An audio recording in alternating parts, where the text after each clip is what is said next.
حضرت علی رضی اللہ تعالی عنہ فرماتے ہیں، اپنے راز اپنے تک ہی محدود رکھو، خاص طور پر 3 لوگوں کو اپنا راز کبھی مت بتانا۔ عورت کو کبھی اپنا راز مت بتانا، کیونکہ عورت کے دل اور زبان کے بیچ فاصلہ بہت کم ہوتا ہے، اس لیے وہ راز کو محفوظ رکھنا چاہے بھی تو نہیں رکھ پاتی۔ بے وقوف دوست کو کبھی اپنا راز مت بتانا، کیونکہ وہ تمہارے راز کی حفاظت نہیں کر سکتا اور وہ کبھی بھی کہیں بھی بول سکتا ہے۔ کسی بھی جھوٹے انسان کو جو ہمیشہ جھوٹ کا سہارا لیتا ہے، ایسے شخص کو کبھی اپنا راز نہ بتانا۔ ان لوگوں پر اعتبار کرو جو تمہاری 3 باتیں بانپ سکیں، تمہاری ہنسی میں پوشیدہ درد، تمہارے غصے میں تمہارا پیار، تمہاری خاموشی میں پوشیدہ وجہ۔ زندگی کے 3 اصول بنا لو، اس سے ضرور معافی مانگو جسے تم چاہتے ہو، اسے کبھی مت چھوڑو جو تمہیں چاہتا ہے، اور اس سے کبھی کچھ نہ چھپاؤ جو تم پر اعتبار کرتا ہے۔ ہمیشہ ایسے شخص کو چنا کرو جو آپ کو عزت دے، کیونکہ عزت محبت سے کہیں زیادہ خاص ہوتی ہے۔ لوگ تمہیں بدنام کرنے کی لاکھ کوشش کریں گے، لیکن یاد رکھنا عزت اور ذلت اللہ کے ہاتھ میں ہے۔ حضرت علی رضی اللہ تعالی عنہ نے فرمایا، میری 5 باتیں ہمیشہ یاد رکھنا، کامیاب ہو جاؤ گے۔ پہلی بات، اللہ تعالیٰ کے علاوہ کسی سے کوئی امید نہ رکھنا، کیونکہ اللہ پاک کے علاوہ کوئی ذات نہیں جو کہ تمہاری امیدوں کو پورا کر سکے۔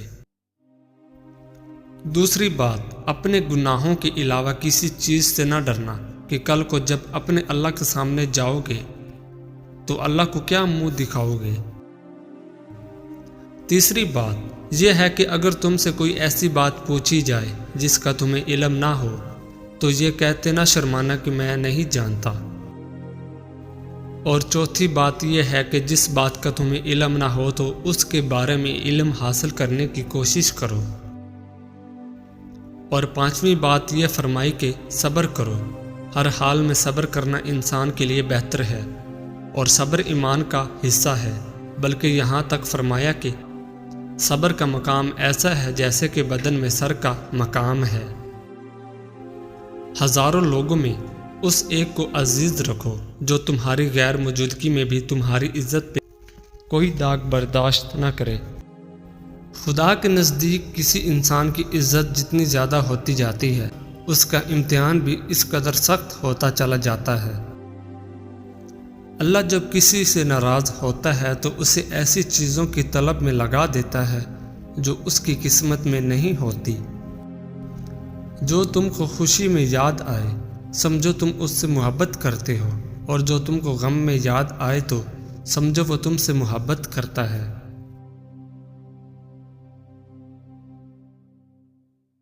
کسی کے لیے حد سے زیادہ پریشان مت ہوں، کیونکہ جب اللہ تعالیٰ بہتر سے دور کرتا ہے تو بہترین سے نوازتا ہے۔ حضرت مالک بن دینار فرماتے ہیں کہ ایک مرتبہ میں ایک دریا کے کنارے پر بیٹھا ہوا تھا کہ اچانک میں نے دیکھا کہ ایک بچھو دوڑتا ہوا پانی کی طرف آ رہا ہے۔ مجھے تجسس ہوا یہ کیوں دوڑ رہا ہے، کیا وجہ ہے۔ میں اس کو دیکھنے لگا، میں نے دیکھا کہ وہ بچھو دریا کے کنارے پر گیا اور کنارے پر ایک کچھوا اس کا انتظار کر رہا ہے۔ جیسے ہی یہ بچھو کنارے پر گیا اور چھلانگ لگا کر اس کچھوے کی پشت پر سوار ہو گیا، اور وہ کچھوا اس کو لے کر دریا کے دوسرے کنارے پر چلا گیا۔ مجھے یہ دیکھ کر بڑا تعجب ہوا کہ بچھو اور کچھوے کے درمیان کب سے دوستی ہونے لگی، اور کس طرح یہ بچھو اس کے پشت پر سوار ہو کر جا رہا ہے۔ چنانچہ میں نے ایک کشتی کرائے پر لی اور اس پر سوار ہو کر دوسرے کنارے پر پہنچ گیا۔ تھوڑی دیر کے بعد جب وہ آہستہ آہستہ کنارے کی طرف آنے لگا، اور جیسے ہی وہ کنارے پر پہنچا تو بچھو نے چھلانگ لگا کر خشکی میں آ گیا اور پھر آگے دوڑنے لگا۔ میں بھی اس کے پیچھے پیچھے دوڑنے لگا۔ کچھ آگے جانے کے بعد ہم نے کیا دیکھا کہ ایک درخت کے نیچے ایک نوجوان نوجوان سو رہا ہے، شراب کی نشے میں ہے، اور اس کے سر کے اوپر ایک سانپ کھڑا ہوا ہے، ڈنگ مارنے کے لیے تیار۔ اب یہ منظر جب میں دیکھ رہا تھا تو وہ بچھو جا کر اس سانپ کو اس نے ڈنگ مارا، وہ سانپ تڑپ تڑپ کے مر گیا۔ یہ سارا منظر دیکھ کر مجھے اللہ تعالیٰ کی قدرت نظر آئی کہ کس طرح اس نے اپنے ایک نافرمان بندے کی حفاظت فرمائی۔ اب وہ سانپ مر چکا تھا اور بچھو ڈنگ مار کر وہاں سے جا چکا تھا۔ پھر میں نے اس نوجوان کو اٹھایا اور اس کو سارا واقعہ سنایا کہ دیکھ تو شراب کے اندر مست ہے، لیکن خالق کائنات نے تیری حفاظت کا کیسے انتظام کیا کہ ایک طرف اتنی دور سے بچھو کو حکم دیا اور پھر کچھوے کو مقرر کیا اور بچھو کو دریا پار کرایا،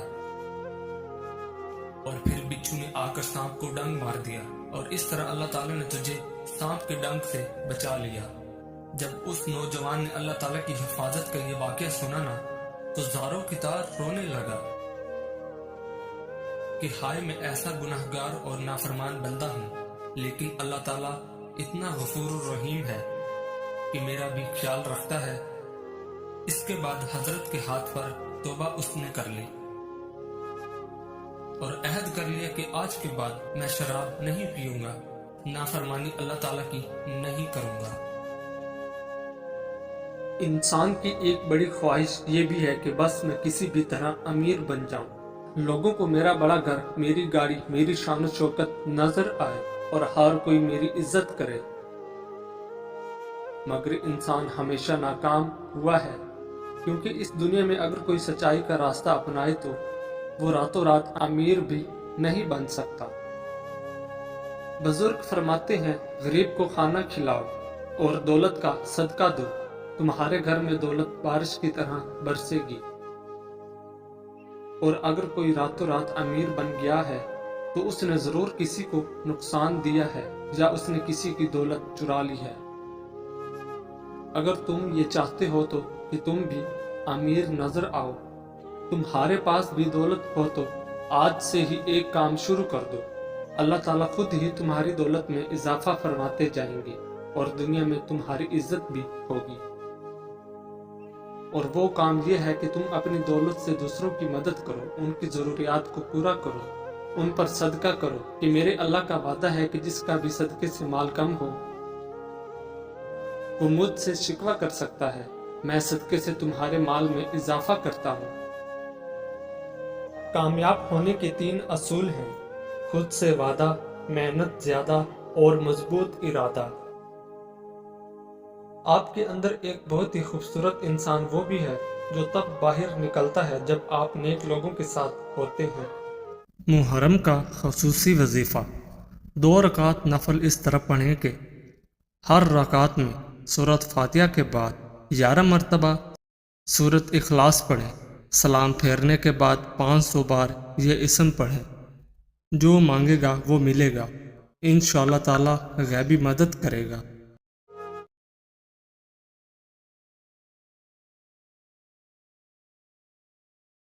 اللہ تعالیٰ اور اس کے فرشتے اس نبی پر رحمت بھیجتے ہیں، اے ایمان والو تم بھی ان پر درود بھیجو اور خوب سلام بھی بھیجتے رہا کرو۔